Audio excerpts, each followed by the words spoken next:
morning mga katribu! Hatid sa inyo ng Daily Tribune ang Gising Na. Ito ang omni-media program na makakasama nyo tuwing umaga mula alas 10 hanggang alas 11 ng imedya ng umaga. Lunes hanggang Biyernes. Ako po si Enzo Amistoso. Ating pag-uusapan at tayo ay magkukwentuhan tungkol sa mga trending entertainment news at inspiring lifestyle stories, mapa-local at international dahil ganyan ang buhay dito sa Gising Na. At ako naman si Kim Sancha.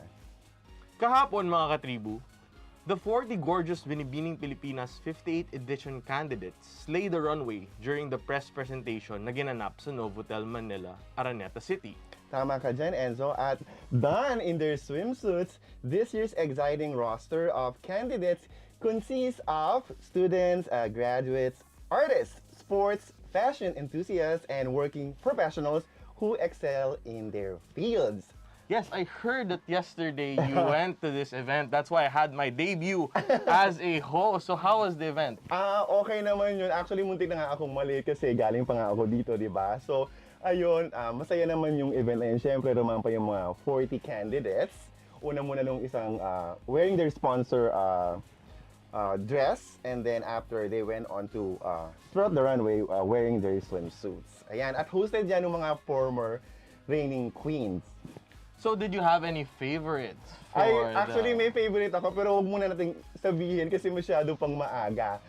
So, abangan na lang natin yan, Enzo. Can you tell us more? Because I'm not really into the pageantry and the schedule of the pageant. So where are we now when it comes to the ngayon, Binibining nag-press presentation na sila kahapon. So, may mga natitira pa silang events. So, like yung national costume, yun yung antayin natin, tsaka yung parade of beauties. Wow. So, yun yung aabangan natin. So, yun yung mga natitira pang activities ng Binibining Pilipinas leading to the coronation night. At in between, may mga sponsors silang mga sponsors visits. So, ayan. And where would we be able to catch the Binibining Pilipinas? Normally, na-air yan dun sa channel nila at saka dun sa, I think this year ata sa A to Z or sa, I forget the exact channel yet, pero mapapanood yan sa Facebook at saka sa YouTube ng live. How is it like being in these events with the pageant? Siyempre, masaya, tsaka, ano yun, siyempre about beauty, so kailangan mo rin maganda, tsaka siyempre girls, so inspiring yung mga nakakausap ng mga girls. Kanya-kanya silang mga stories actually. Yun. That's very nice to hear. I think, Enzo, meron ata tayong mga kausap na beauty queen. Alright, at para sa...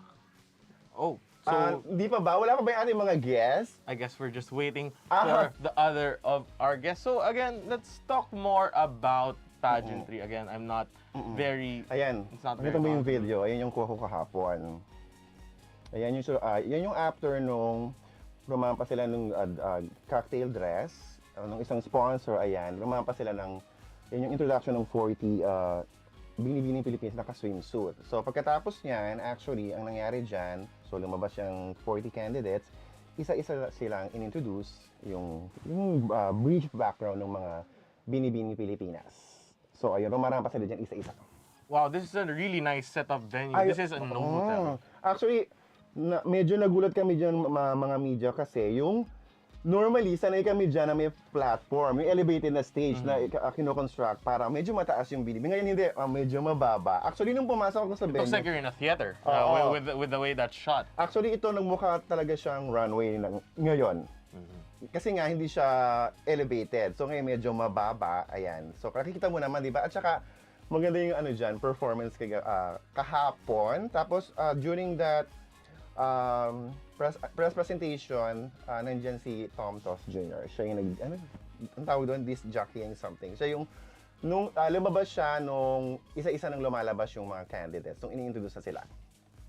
Wow. I would love to join you in one of these Pwede events. naman, may nagko-cover namang mga lalaki ng pageant, hindi lang namang makagaya ko. So, pwede ka namang mag-join unless gusto mo maging maybe a photographer or gusto mo din mag-interview or maging cameraman natin, pwede ka naman mag-join. Of course, I'd love to see what goes through pageantry and the preparation it takes for the 40 beautiful women to be on stage and performing their talents and acts. Oo. Actually, yun yung isang event na natapos na I think 2 weeks ago yung talent nila. Tapos, last week, Monday nga ba yun? Oo, Monday is nilaunch yung exhibit nila ng mga costume dun sa sa Araneta Center. Yung mga pictures pa lang naman ng mga costume. So, aabangan nyo yung mga costume dyan. So, grabe yung costume ngayon ng Binibining Pilipinas. As in, sobra. As in, sasabihin ko lang, meron akong favorite dyan na isa, yung tikbalang. Aabangan namin siya kung paano siya maglalakad.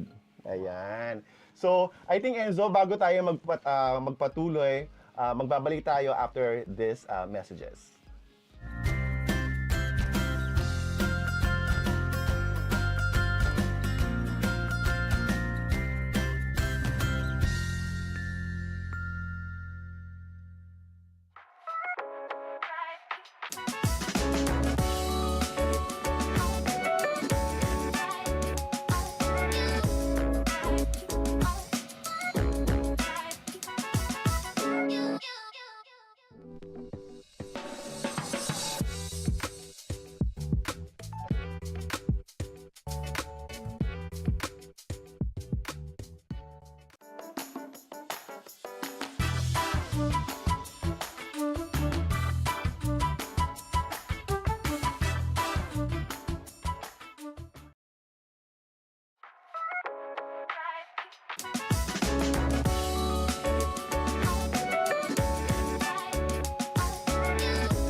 At muling nagbabalik ang Gising Na. At para kwentuhan tayo tungkol dyan at mabahagi ang kanilang experiences, ang kanyang experience and stories, makakapiling natin ang isang binibini na kalahok sa 58th edition ng most prestigious beauty pageant, Binibining Pilipinas. Ay, tama ka dyan, Enzo. Most prestigious talaga yung binibini. At ngayon ng umaga, makakasama natin ang binibini 10 na si Fatima Kate Bisan, representing Sarangani. Good morning! Fatima? Hello po, good morning po sa Ayan, nakikita na kita. So much for having us po. It's okay. Good morning, how are you? I'm okay po. I'm feeling the adrenaline pa nung press presentation kahapon. Thank you. Welcome to the show, Fatima. So, Thank you so much po. please tell us about yourself. Of course, I am Fatima Kate Bisan, your Binibining 10 from the Paradise of the South, province of Sarangani. I am a registered medical technologist by profession po. I am a healthcare worker and a health advocate advocating for healthcare to the least neglected and indigenous people. Oh, anong masasabi mo sa kanyang credentials, diba? Wow, wow. Medical professional. Ayan, na-mention mo kanina na hindi ka pa nakaka-get over dun sa press presentation. Ba't ano ba nangyari? Siguro yung hype namin girls kasi lahat ng girls po talaga magagaling and lahat po talaga nag-perform and I'm just very happy po sa performance ko din personally kasi yung months of preparation, months of hard work have really paid off kahapon po and I'm just very grateful for the opportunity na na-showcase po namin yung pasarela namin doon sa stage ng Binibini. So, kumusta ang yung preparation? Dahil papalapit na ang coronation. Of course, since I am under the KF camp po, I've been preparing for my pasarela, my Q&A, And of course, the fitness program by the Pro Media. So hindi po basta-basta talaga ang sumali sa isang competition, lalo na sa Binibining Pilipinas. You really need to work hard to push yourself to the limit. Kaya po, I've been doing my very best since last year po. I've prepared for this. So I think that I am ready for the Binibining Pilipinas. Okay. That's great to hear. At yun nga, na-mention mo nga na under a camp ka, di ba, KF, and Yes. July 31 na yung coronation. So, kung papipiliin ka, ano ba yung gusto mong title?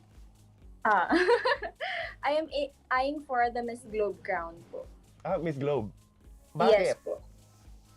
Kasi Miss Globe is looking for someone who has not the physical attribute, but someone who can empower women, give women the voices, and I think that I can do it. Alam namin na meron kayong mga chosen advocacy. Bakit nyo napili yung naturang advocacy?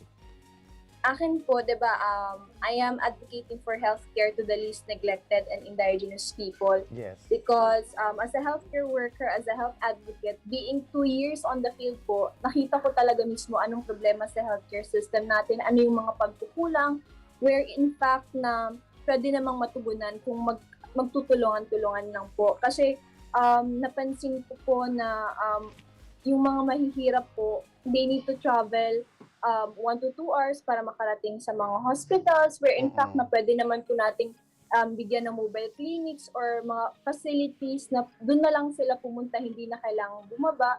And I think po na with my advocacy, ay pwede ko siyang ma-enlighten, ma-strengthen, ma-emphasize po yung problem sa healthcare, especially not only in my province but across the country. And yun talaga yung message na gusto kong iparating po. These 2 years in healthcare, were these during the pandemic? Yes po. Wow! I started my work when the pandemic also started. So it's a life-risking job. Actually, si mama nga sabi niya, huwag ka na muna magtrabaho. Pero sabi ko ma, if I wouldn't do it, who else would do it? Bayani, mga bayani. Thank you.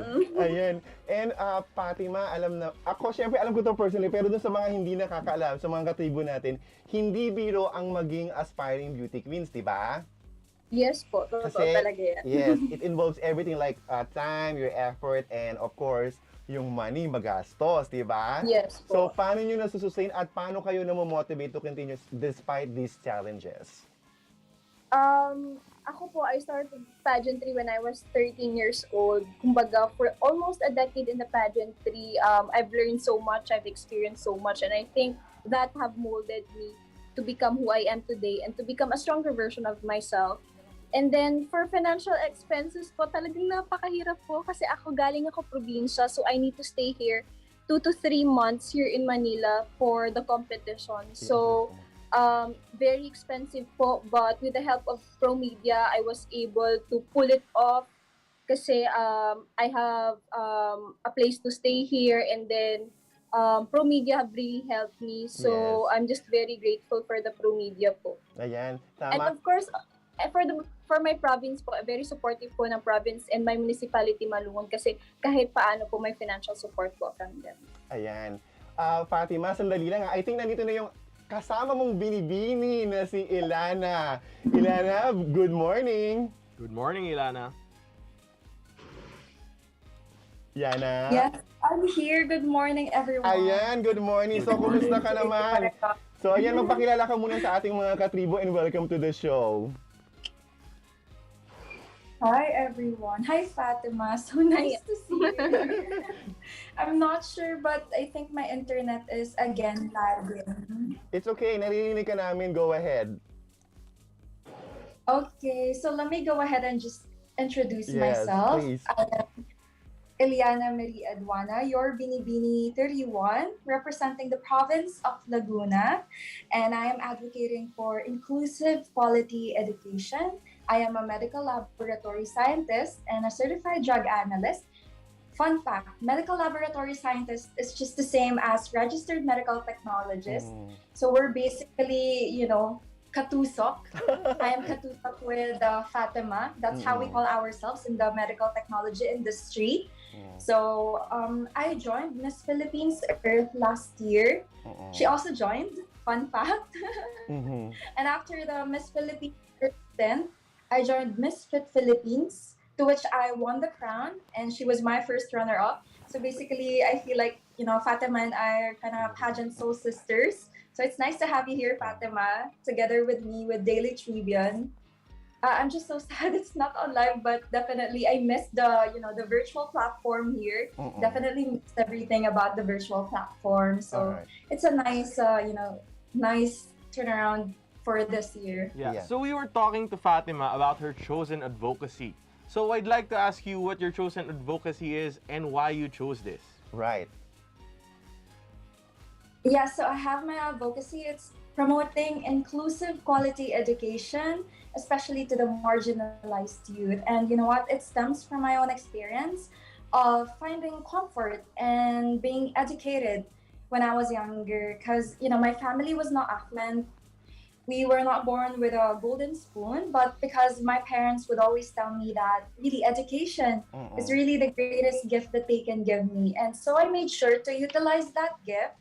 I was able to graduate on time, was able to pass the medical technology licensure examination.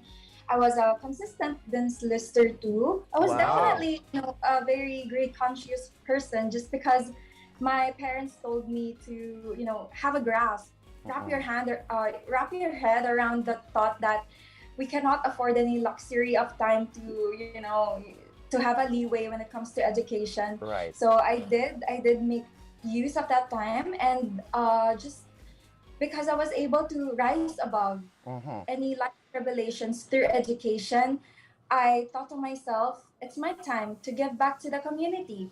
So And what, so sorry.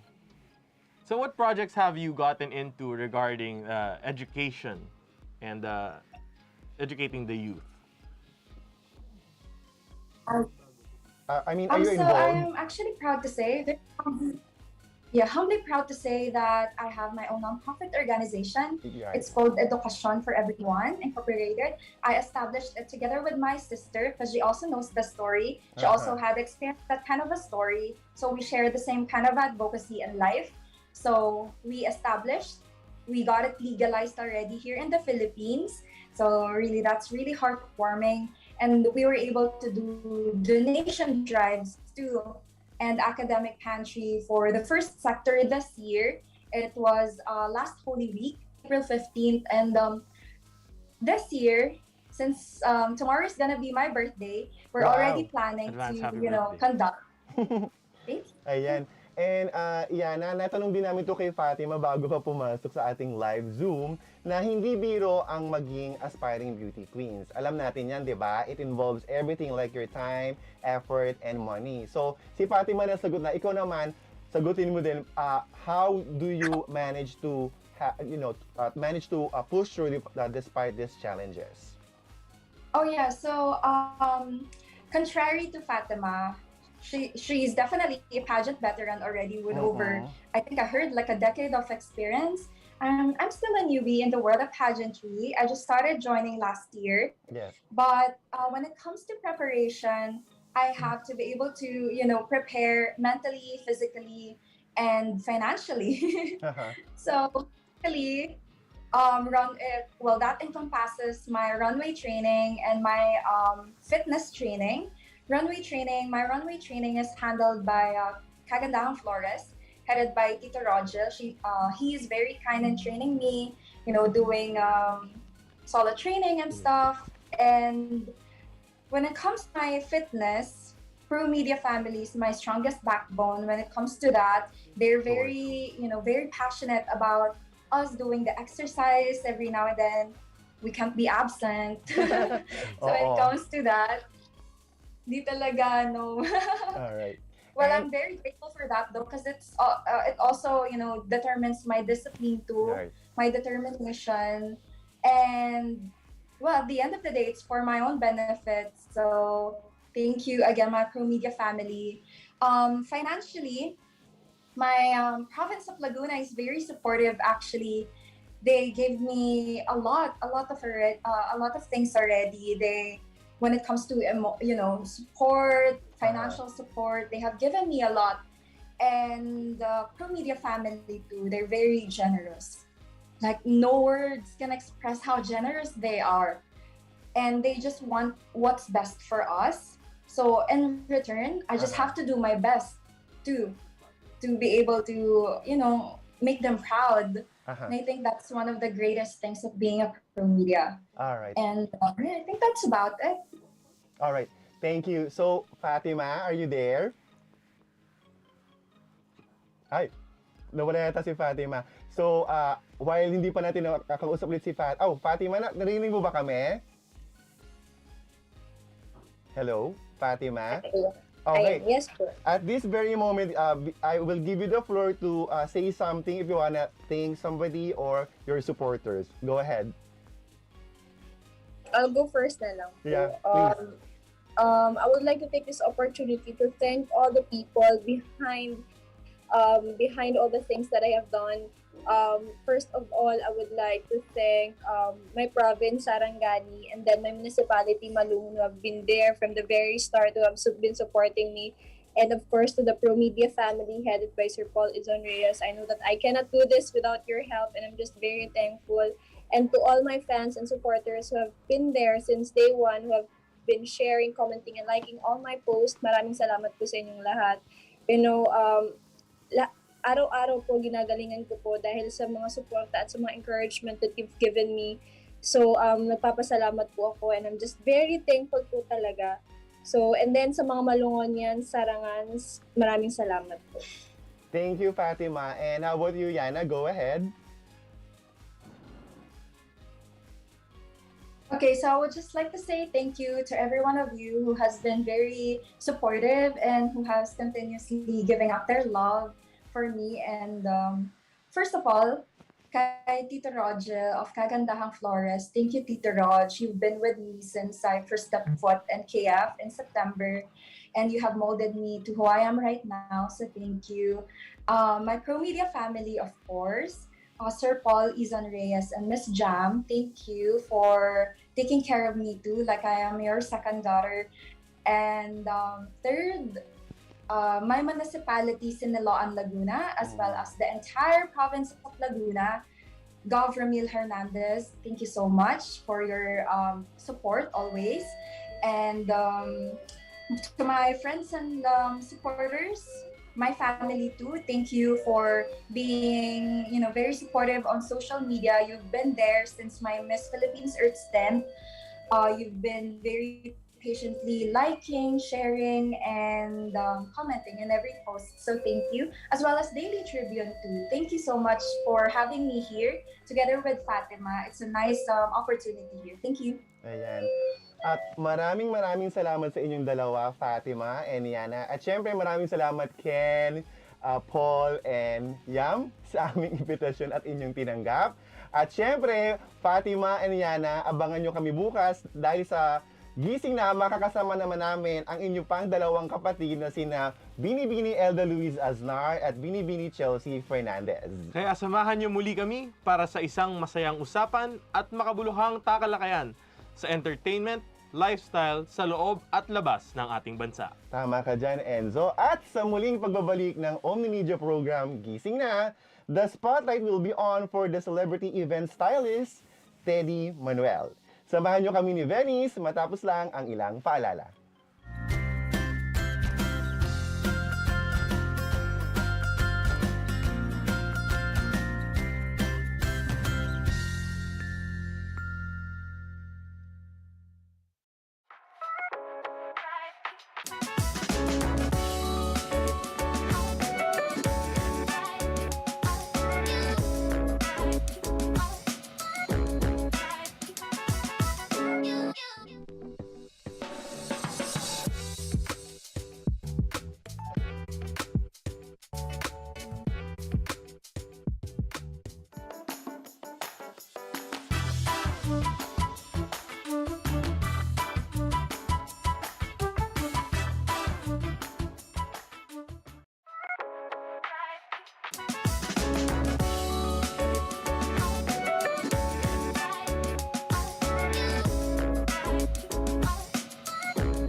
Good morning mga Katsibu! Welcome to Spotlight. I am Venice Bautista.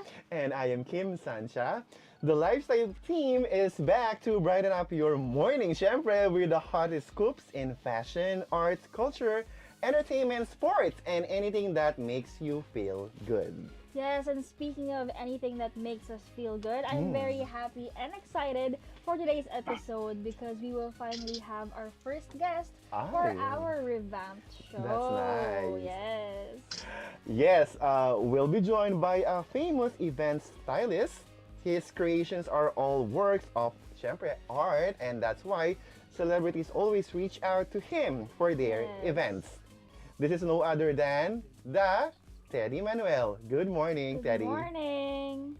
Hi, good morning, everyone, and thanks for having me in your show. It's a pleasure. Good morning. Of course. So we heard you were recently in Egypt on a solo trip. Why did you decide to travel on your own?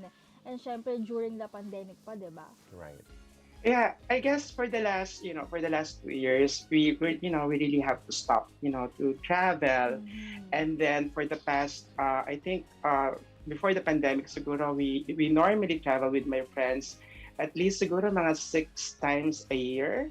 So Wow. parang it's one way of, parang one way of, exploring the world because our work as an event stylist talagang it requires us to travel so that you get new inspirations, no?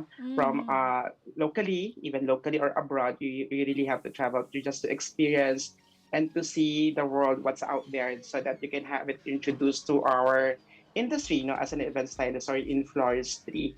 So, while waiting for for the last 2 years, no, parang you're writing down your bucket list, no. Oh, okay, given a chance after this pandemic, not after the pandemic, at least given a chance to travel again. So, what will be my countries or priorities that I have to go through? Parang ngayon kasi parang you're thinking, you have this feeling of, anytime baka mag-lockdown or something like that. So parang because of the pandemic, we really have to halt our plans, no? So parang talaga mapapayolo ka, right? So you really have to prioritize which comes first. So that's why I think of these countries like Petra, Jordan, and also Egypt. It's been, parang it's diba, parang during my time, siguro during the encyclopedia times pa, diba? When you open your reading the encyclopedia, talagang tanda ko na, no? Encyclopedia talaga yung reference mo. Diba, you will be amazed on how mystical and how the tales about Egypt, no, and Petra. So talagang, and also watching mga Indiana Jones movies, diba? Parang, the adventures, Yes.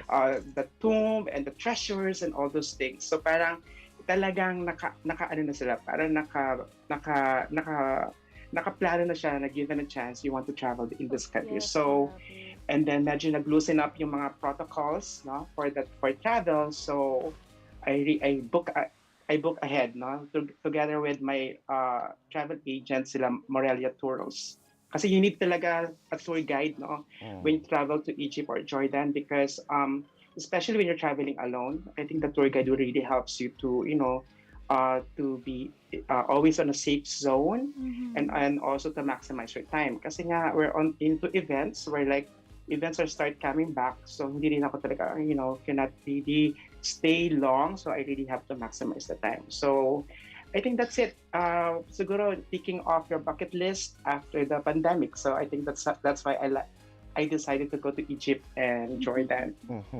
Ayan. Teddy, and based on your photos, and actually they were fabulous. So you mentioning. Thank you. You're welcome. And you mentioned the movies like Indiana Jones. I am very familiar about that. So maybe know. So who took those photos, and most importantly, how many OOTDs did you bring to your travel to Egypt and Jordan? I think nowadays, no, we travel not just for our, to get inspiration, but sometimes talaga for the content na, di ba? Right. Or for, parang, and then it's also nice because you really travel and then capture those photos, and then the photos will really be forever na, no? So what happened was when I asked the travel agent who booked me, I really asked them, do you have a photographers like that I can book on the date. So they were like really surprised that you're traveling alone, but you need a photographer. But I told them, yeah, just just for my personal personal purpose, like for the Instagram or for Facebook page. So I think that was also because every time we travel, we make sure we have nice photos, Of just course. for to keep for ourselves, and also nowadays for Instagram. Yes. And also now I also learned how to edit videos because for the TikToks and for the Uh-huh. reels. Yes, So and content. also that one. So yeah, for the content, no, just Content creation. yes. But of course, I love doing those things. Ever Yes. since before Mm-mm. naman, there was like an Instagram. I really have my SLRs, and I Mhm. have those sort of pictures taken talaga, even by just by the tripod. But now I really try to ask a local photographer in the country, so that it will not be so expensive, to take maybe like a 2 hour session for photo shoot. So I think that's Ooh. also you have to consider in case you're traveling alone or traveling with family or friends as well. But for the dresses, talagang dresses, no? So It's okay. nagugulat in the middle of a tourist area, for example, in Petra, I'm gonna run wearing a cape, no? So At because I na-imagine really ko. yeah, so the people sobrang nagugulat sila, like parang, oh my god, who's that? No, Uh-huh. parang it was like I have this parang a tote bag, on a tote bag I Mhm. have layers of clothes that inside me, that I'm Oh. gonna, it's really kind of, you plan it. You're gonna wear a turban, then you're gonna layer it with another, maybe a blazer or something, and then change of outfit on the spot. And yeah, the cape, no? The bigger the cape, the better. Kasi you're competing with the pyramids, eh. So you have to go big. Monumental pyramid. Yeah, so So I think it's really for fun. I love dressing up for, just for yeah, just to have, because you cannot do that in anywhere else, diba? Right. Parang, so I think you can just ano lang siya, parang for fun lang din. Mhm. yeah. So I'm curious, is it really hot there sa Egypt? Like what's the weather like when you were there? Okay, during the time it's about to start the summer season, so it's Mm-hmm. around 36 to 35. So hindi Mm. lang nakikita sa picture yung pawis ko, but it's so hot, especially when I put on the cape. Uh-uh. No, so it's super hot. So, but the best time to travel, the travel agent told me, is like in the Burr months until February. February, kasi it's Mhm. like a winter season, so Mm-mm. you really enjoy. It's quite sunny, but doesn't like really super hot. Mhm. Mhm. Uh-huh. Mm-mm. Mm-mm. So, what are your tips for traveling ngayong new normal na tayo? You Right. mentioned kanina, hiring Gusto a ko yung local tanong na yan. photographer, right? But what else? Siyempre, ang daming process ngayong pandemic, and then you have so many things to consider. So, how do you do it? I think it's still safety and health protocols pa rin, because Mm. I was surprised when I went to Jordan. There were no RT-PCR testing needed.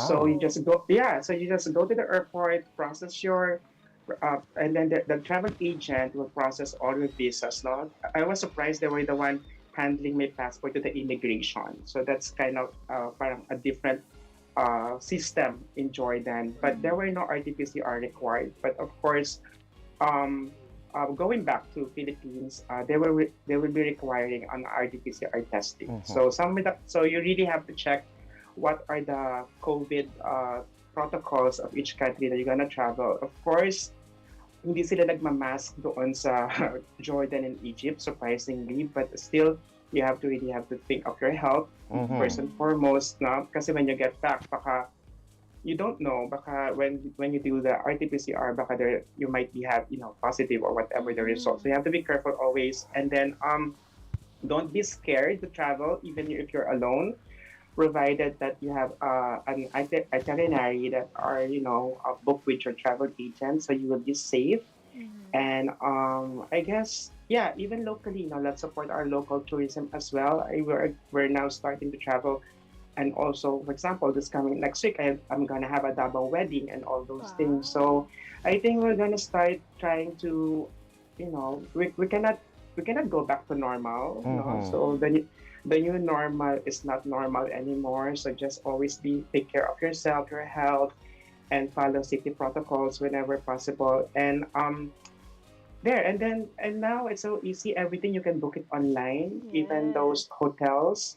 If you want to save money, so try to book your tickets in advance as well. Pero surprisingly, because of the inflation, the airfare right now are so expensive then in a way. So maybe wait a little bit when things are kind of stable. But as much as possible, book your ticket ahead of time and do your reservations for the hotels online as well to save money as well. Mhm.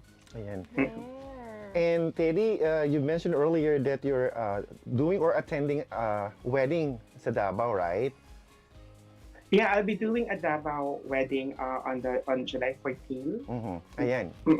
And how did you become, by the way, an event stylist? Was this something you always dream of doing?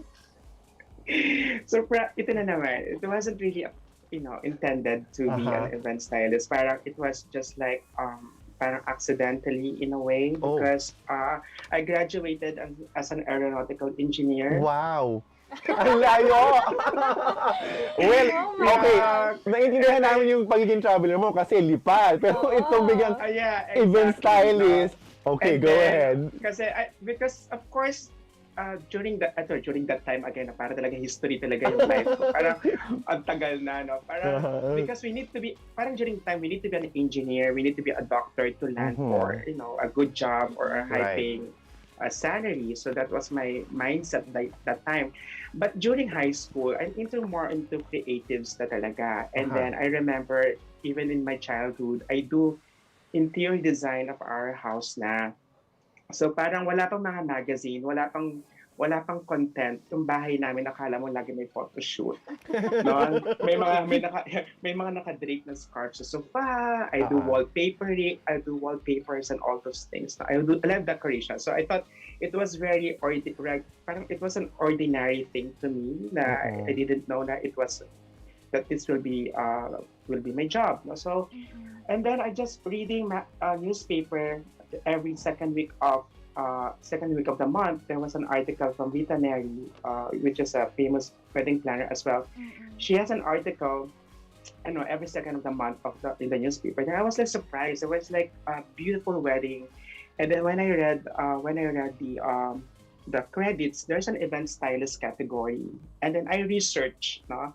And then this event stylist pala does flower arrangement and do venue transformation and ambience of the wedding.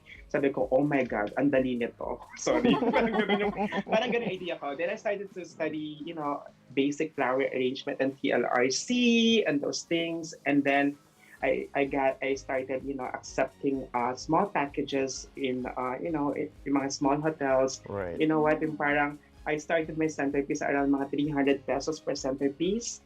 And then on a weekly basis, they're gonna order like 10 pieces. Like, oh my God, may 3,000 pesos ako.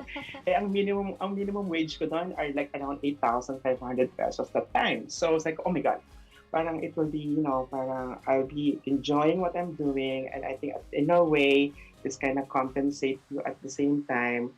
And then you have this intrinsic, talent and skills about interior design. Like, and then, I just plunge in and, risk everything and then venture to the business. Yeah, tas nagtuloy-tuloy na hanggang sa maging celebrity event stylist. Exactly. na. Di ba? Taray. Thank you. Kaya nagka-cape na siya ngayon sa Jordan in Egypt right? I know. What was your breakthrough like? Like, who was the first celebrity that became your client? Right.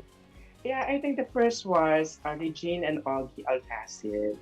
So they had this nice Batangas wedding, and then I did their ceremony area. So from there on, parang that was the start na talaga na parang okay, parang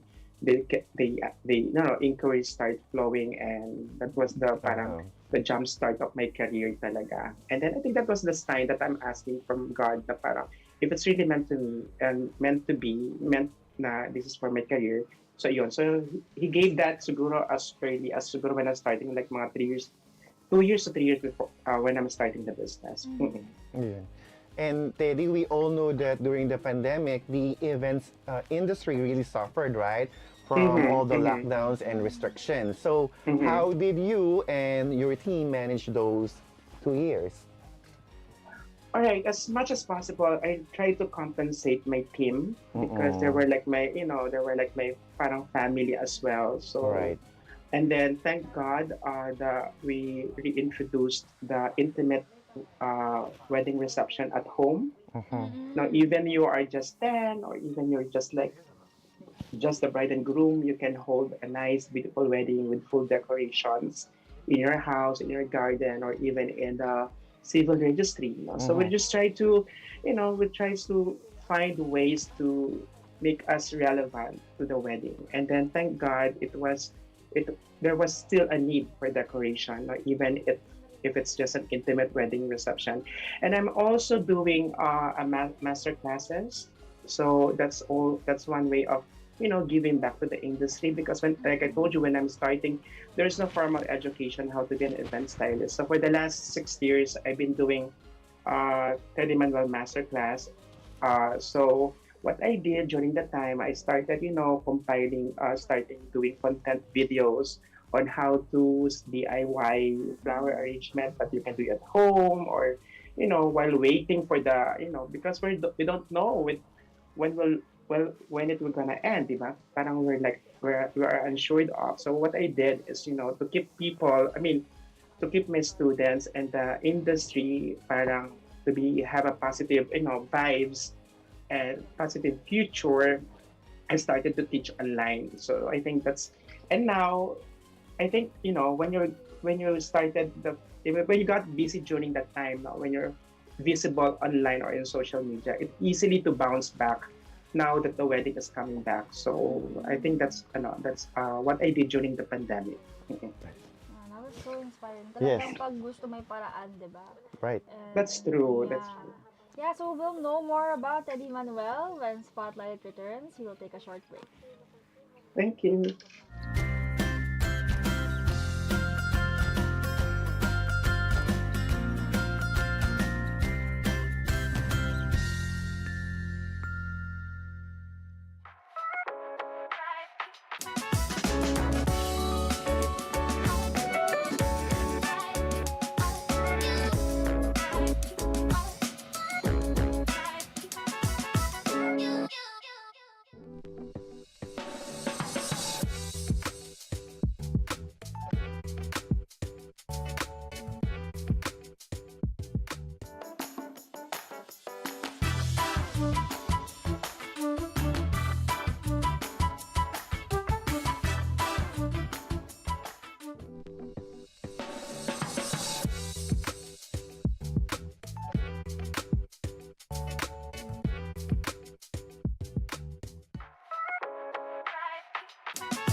Welcome back to Spotlight. So we are still with celebrity event stylist Teddy Manuel. So Teddy, now that we are in the new normal, ika nga, do you notice a trend with the weddings that you are handling so far?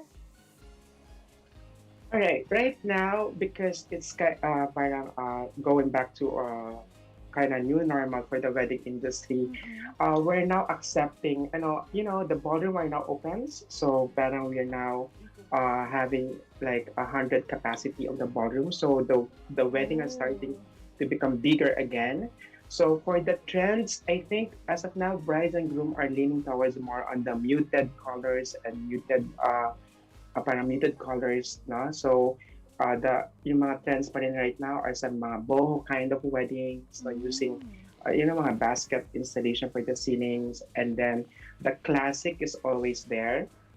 The whites, the blush Oh yeah. color scheme is always there. And then what's nice with this, I think the trend right now is because of what happened the pandemic. They want it to be more personalized in terms of their concept in the wedding. They try to infuse more of their personalities. So I think that's the thing that happened. And also they also want to really invest on a nice because of course they're like sometimes they really allocate the budget, no, because they don't want to really have this because it's kind of pandemic, they don't want really to splurge or to make it like parang sobrang ostentatious, no, parang just to be sensitive also with the situation. Yeah. But that's also one way, no, but for some, because they save a lot, because they don't travel, they don't go out or do shopping, they really splurge naman on the wedding, because now it's really open, that you can go 100% in a ballroom, so they really splurge out. So they're like two kinds of bride and groom, no? So but both naman are we can work with, and I think we just respect whatever they feel like on the wedding, because I think that's what we do. We listen, and we listen to our bride and groom to be able to make it more personalized, their wedding this time. And Teddy, may we know what advice do you often find yourself saying to couples who are planning their weddings? All right. So for our couple nowadays, no, so are we always giving them parang the bigger picture or the plan A? We can do everything what we want, but right now we always giving them the safe zone, because nowadays we still have protocols or health announcement every 15 days, right? So we always give them, what if there will be an announcement, so this would be the plan B, so that the bride and groom are all equipped, and they will not be, they will not fret if ever that we're gonna have a plan B. So, and always make sure also the health and safety protocols to be followed as well for the bride and groom. And then and lastly, keep on planning. Don't and then and always try to always ask your suppliers or your suppliers that you book on what on what they can offer, and then what they can how to make your wedding personalized as well. I think that's very important. Yeah, there you go sa mga kakasal dyan. Oo, ikaw ba yun? Kakasal Yes. ka na? Sana, Talaga oo, ba? pero hindi. Kakasal na to kasi alam ko umiibig itong si Anyway, Venice. so Teddy ang Let me usapan know. dito. I'm curious, Teddy, what is your signature? Like, an element that is Right. always present sa works mo? Alright, for some kasi, parang they will always say na parang it's always like parang clean, no, parang it was always like parang clean and elegant, ganon yung always sinasabi nila when in terms of my decor. Parang hindi naman siyang over the top, but yet it was properly placements of all the details in the venue. So it's always yun sinasabi nila for my works, no. But what I think they can also say na parang I have the parang range of design that I can work on, from the minimal to more rustic, to to the more opulent look. Parang I have a range of flexibility in terms of design. So hindi lang talaga siya yung one look, or that I can really offer. Parang I can work on different different elements and different design that they want. So I think that's important. Yeah, the flexibility. Mm. And Teddy, would you like to leave a message for our viewers? Yeah, before you go. before you go? Yeah, thank you. First, thank you so much for having me, and also for Marty, for pitching me in for your show. And for the first muna for those who wants to travel, so just really plan it ahead, and then start ticking off your travel bucket list. It's really safe. Some of the countries are really open, and they have their safety protocols that that will keep tourists safe. And number two, for the bride and groom, keep on kasi some of our clients sometimes are very hesitant to inquire. No, parang it's always sometimes kasi parang budget yung restraint nila. But like I told you nga po, I have this ranges of design that I can offer on the different ranges also of budget. So it's always proper communication. I think it's always important. So I guess that's it. Thank you so much, Teddy Manuel, for You're joining welcome. us today. Your works are out of this world. Sobrang pioneer talaga. Thank you. Siyempre, fabulous. Yes, elegant, beautiful. Lahat Thank na ng you. adjectives synonymous to that. Right. And good luck, Teddy, and hope to see you Thank again you. on our show. Yes. Thank you so much. And there we have it, the celebrity event stylist, Teddy Manuel. Thank you so much, mga katribo, for tuning in for today's episode of Spotlight. You can watch Gising Na every day from 10 a.m. to 11:30 a.m. on Daily Tribune's Facebook page and also on Tribune Now on YouTube. But stay tuned, mga katribo, because Gising Na is not yet over. Susunod sa Gising Na, syempre, ang Kalingang Katribo. At syempre, makakasama nyo na naman ako sa pagbabalik ng Gising Na.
Good morning and welcome to Kanilang Katribo here on Gising Na. Ako si Kim Sancha na muling nagbabalik. And once again, I am Enzo Mistoso. Dito sa Kalingang Katribu, we will be talking to different kinds of people. Listen to their problems, give advice, and help sa abot ng ating makakaya. Di ba, Kim? Right, Enzo. Kaya naman in today's episode, makakausap natin ang isang ama na humihingi ng tulong para sa kanyang anak na may sakit na aplastic anemia. Hello po, Tay. Good morning. Pwede Hello po, po. good morning. Pwede po mamahi ang inyong pangalan? Joel, ano po? Joel. Tay, Joel po, ano po yung apelyido nyo? Ano?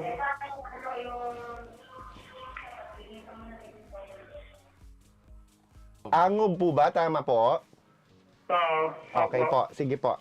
Tay, so mahingi rin po namin yung pangalan ng inyong anak. At gusto rin po namin malaman kung ano po nangyari sa kanya, paano po nagsimula yung sakit, at ano po yung recent status ng inyong anak.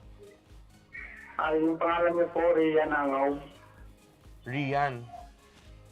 Okay. Kumusta naman po siya ngayon? Ano po yung kanyang condition at this very moment? Okay naman po ba siya? Okay lang po siya, kaso lang po yung kadalasan kasi minsan bumaba yung platelet niya. Mayroong mga pagdurugo sa gilagid niya, sa ngipin niya. So, paano po ito nagsimula? Paano niyo po nalaman na magkaroon siya ng sakit? Ano pong unang simptomas? Doon sa Surigao po sa amin, namin na kitaan namin siya ng mga pantal-pantal sa kanyang mga balat. Opo. Mga anong panahon po to? Ano pong edad po nung anak nyo nung una nyo pong nakitaan ng mga sintomas, nung mga pantal-pantal po dyan sa balat?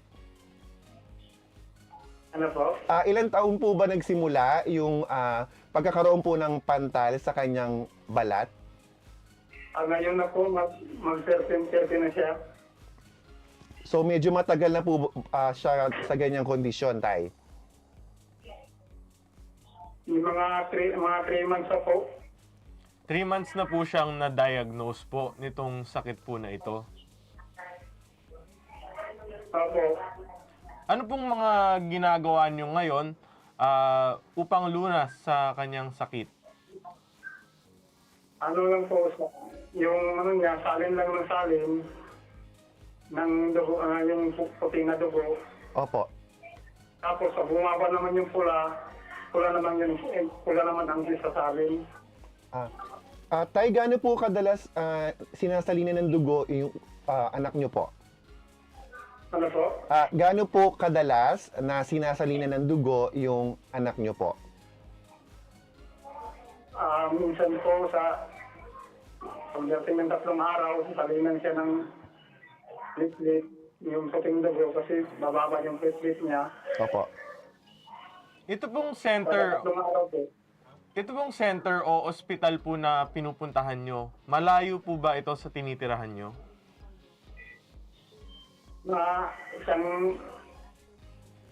Sobrang isang oras po. Sobra 1 oras. Isang oras po kayong ano po, naglalakad po ba kayo? May sinasakyan po ba kayo papunta dun sa center na kailangan nyo pong puntahan? Nagsakay po. Opo. And kapag po pumupunta kayo sa centers, kailangan nyo po bang dala yung anak nyo para po masuri or matignan po kung meron pong doktor or mga espesyalista dun sa centers? Ano po? Ano po, kailangan nyo po bang dalhin yung anak nyo po doon po sa center para po masuri ng mga doktor? Nandito naman po siya ngayon sa ospital ngayon. Nasa ospital po kayo ngayon. Philippine Children po, Philippine Children National. Okay. Gano'n na po katagal kayo dyan sa ospital? Ilang araw na po kayo dyan? 2 weeks na kami dito. So ano po ang sinasabi ng doktor sa inyo na sakit po ng inyong anak? Yung exact pong diagnosis po ng doktor. meron ano daw, kami yung cancer sa dugo. Cancer. Kailangan ko pa ng bone marrow. Pero meron namang treatment na inaano sila, susubukan daw nila. Cancer of the blood po, and meron naman pong available na treatment. And ano po yung available na treatment? Sabi niyo po kanina, sinasalinan po ng dugo. Tama po ba? Opo. So, yun po yung isang lunas para po umoke yung karamdaman ng anak nyo. Tama po? Opo. Yan po. And correct na lang po kami, tama po ba? 13 weeks na po kayo dyan sa ospital? Opo. Ang tagal nyo na po pala dyan. So, ano po yun? Kailangan po talaga siyang salinan ng dugo. Ano po ba yan? Every week? 2 beses sa isang linggo? Gaano po kadalas yung pagsasali ng dugo? Sa salinan lang siya po pag bumaba yung platelet niya. Pag automatic pong bumaba yung platelet counts, doon po siya kailangan salinan ng dugo. So, kaso lang po, kaya kami natagalan. Minsan po, kahirapan, marami na akong nag-donate, kaso lang mga O-plus, hindi kamatch ng ano niya, dugo niya. So ano po yung kailangan ka-match ng dugo ng inyong anak? Yung blood type po. Yung, kadalasan po, 6 units yung inasalin sa kanya. Pero ano pong gusto nating blood type para makapag-donate po? Ano pong kailangan nyo po na blood type? Tay, di ba po kasi po mayroon po iba't ibang blood type, yung O negative, A positive po. Ano po yung blood type nung anak nyo? Alam niyo po? B positive. B positive po. And then, ulitin ko lang po, sabi niyo po, 6 units of blood yung isinasalin sa anak nyo na B positive na dugo. Tama po? Opo. So nangangailangan po sila tatay ng B positive. Oo, B positive na blood. dugo. And saan pong area kayo, tay? Ano po? Saan po kayong lugar? Saan po pwede makipagbigay ng tulong sa inyo na dugo na B positive? Andito po sa hospital. Ano pong ospital yan? Saan pong ospital yan? Pwede nyo po bang banggitin yung pangalan ng ospital at yung saan pong lugar yan, yung ospital? Rodriguez po, sa Philippine National Children. Dito, malapit lang pala sa Quezon City lang pala siya. Okay, so ayan po, nangangailangan po kayo ng dugo. So bago po tayo magpatuloy, magbabalik po ang Kalingang Katrigo matapos lang ang ilang paalala.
And you are still watching Kalingang Katribo. Ayun nga, Enzo, meron tayong nananawagan or kausap na si tatay na nangangailangan ng dugo para sa kanyang anak ng B positive na blood type kasi meron ng cancer of the blood yung kanyang anak. And my God, 13 weeks na siya dun sa ospital. So imagine. It's a truly heartbreaking Yes. story. At sa kaugnay na balitang yan or impormasyon na yan, we invited Dr. Marivic Carlos, Pediatric Hematologist who graduated from Pamantasan ng Lungsod ng Maynila.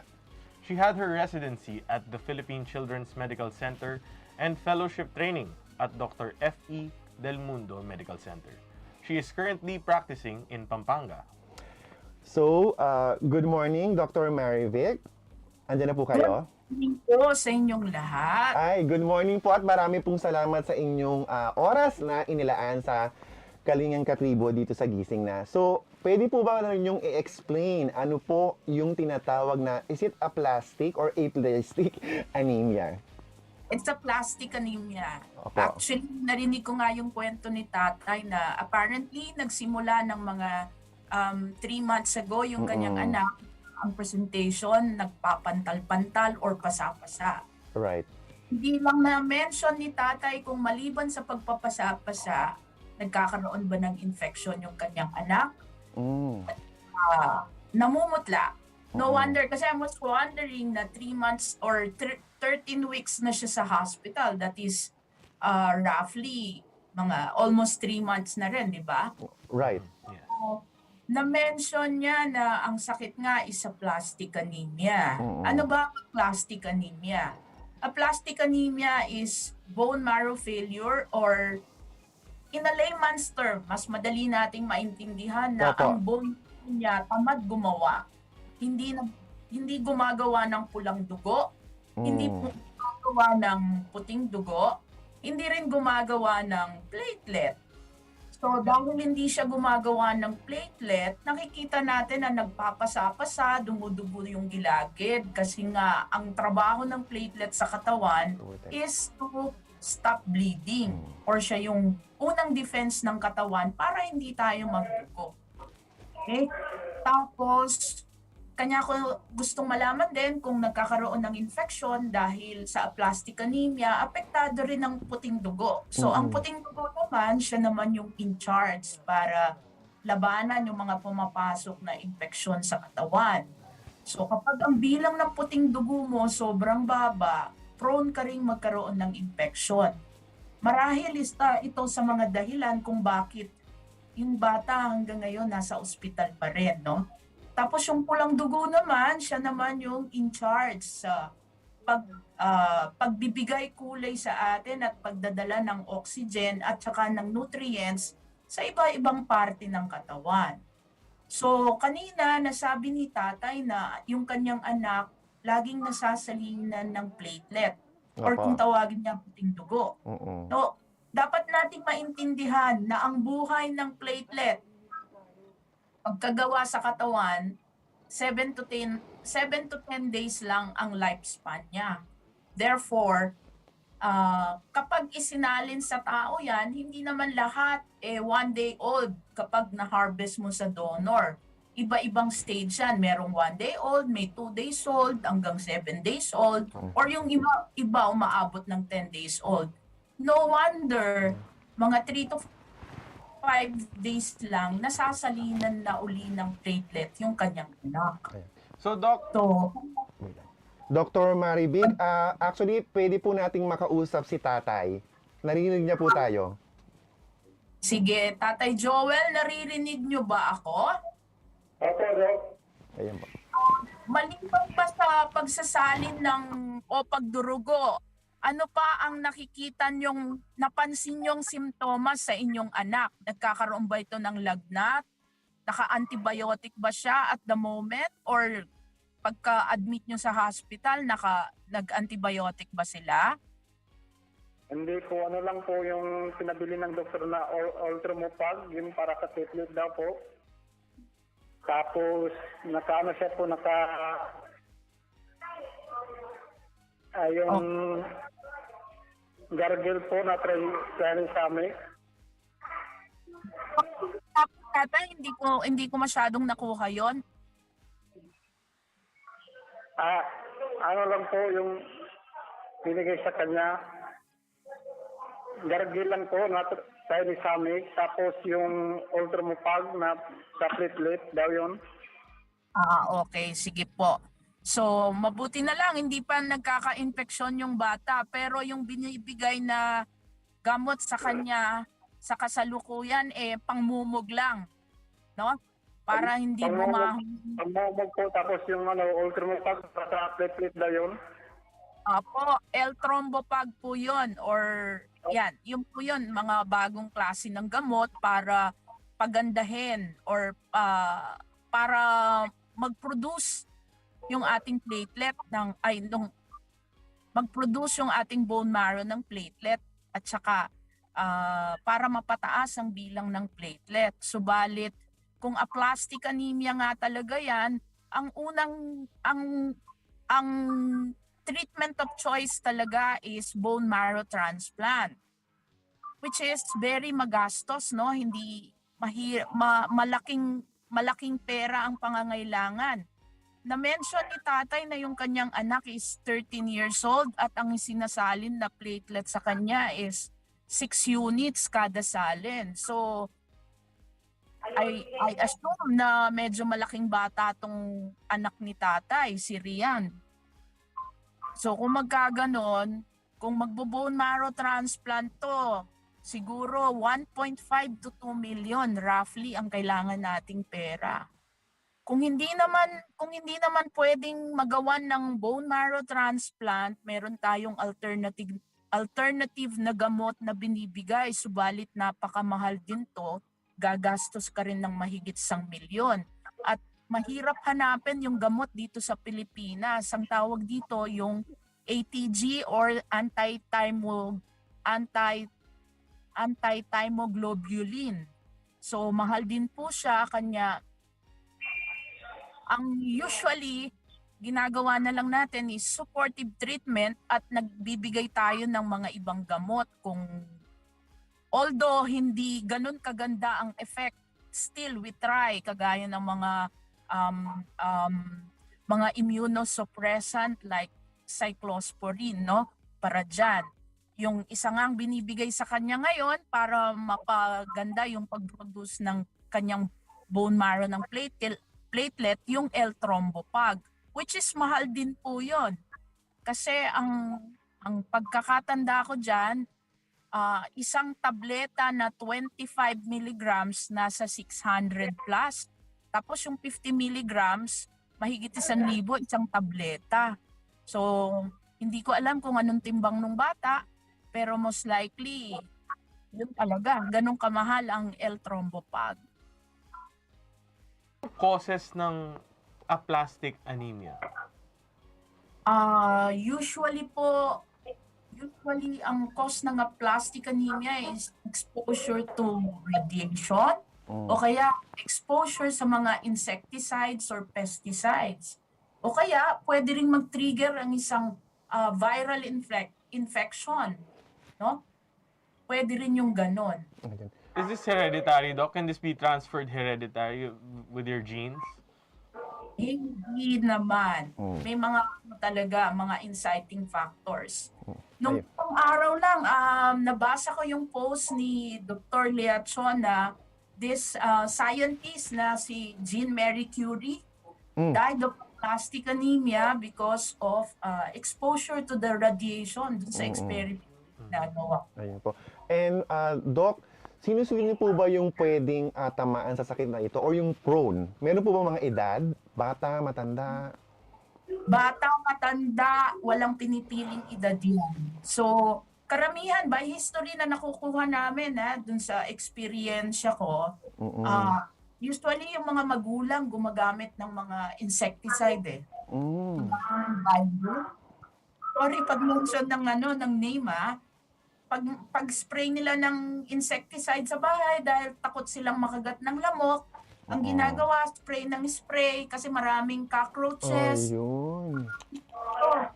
Kung nag-spray kayo ng mga ganyan sa bahay nyo, see to it that you open the windows isara niyo po yung pintuan, yung mga bintana lang na hindi pwedeng pumasok yung magnanakaw, and leave the house for around 6 to 8 hours para hindi niyo po malanghap yung fumes ng So chemicals it's not just yung So Doc, it's not just yung industrial grades na pesticides but also yung mga home Nasa bahay, nasa pambahay. pambahay.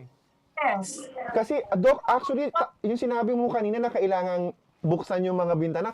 Pero kasi ito sa akin lang naman, based on my experience, kapag mag-spray ako ng mga, yung sa cockroaches, sa mga ipis na yan, ang nakalagay dun sa likod ng mga, insecticides na yan, oo, na isara yung mga bintana at door para kulong na Sila kulong. para patay talaga yung Para mga patay na patay yung insekto. ipis, insekto.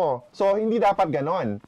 Hindi dapat po ganon. Oo. Kasi naman, insekto, di ba, few minutes lang, patay na yan. Tama. Kailangan ikaw na tao. Hindi mo Mm-mm. naman kailangan langhapin yung yun. Oo. At saka, tingnan nyo po, mas maganda po siguro yung water-based, no? Na insecticide. Insecticides, Kasi yes. may amoy-amoy talaga. Ayun. Natanong ko lang po, Doc, kasi based sa experience. At, Doc, meron pa po ba kayong gustong itanong kay tatay?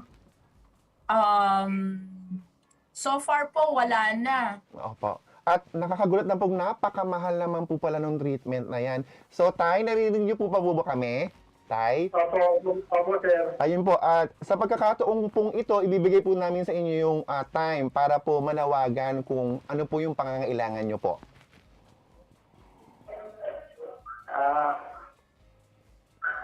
Tay? Ano lang po, Sige po. yung... Kasi po, sa ngayon, wala akong makuha ang trabaho. Opo. Tapos, pero nga po ng gamot ng anak ko. Opo.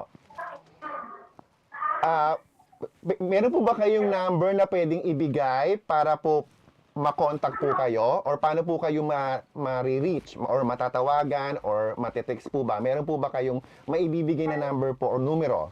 Pwede nyo pong sabihin sa amin ngayon. Yung akin po, yung aking numero. Opo.